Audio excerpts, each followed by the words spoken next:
to MMB. Romanian music needs international exposure.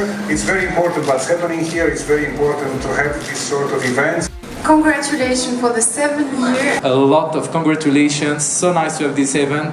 Come next year again and we'll be here also with you.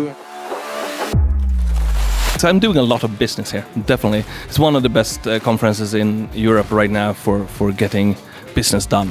For me, like the value for me is meeting new people, right? In the music industry. E foarte interesant ce trupe au început să se prezinte în showcase-uri. That is the magic that happens. I've seen some great artists. I saw some great artists yesterday, Expira.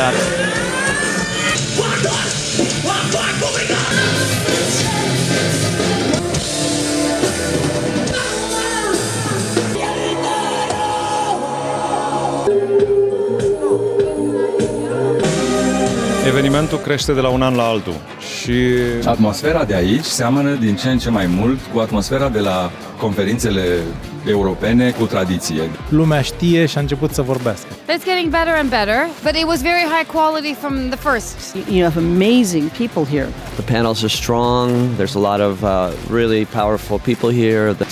Super meta awesome experience. High quality. Fresh. Learning experience. Honest. Good human nature. Friendly, authentic. Inedită. Și miroase senzațional la cafea. Creativitate. Oameni. Fun.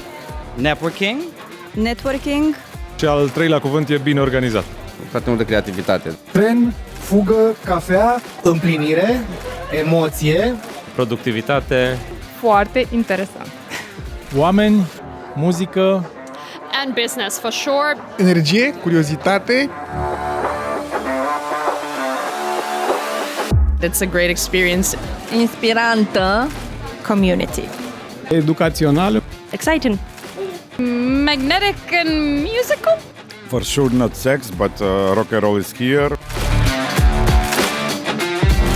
Foarte bine. Emoționant. De neratat. Orientare către viitor. Absolutely amazing. Ioi, ce fain! And I can't wait to come back next year. Thank you guys so much.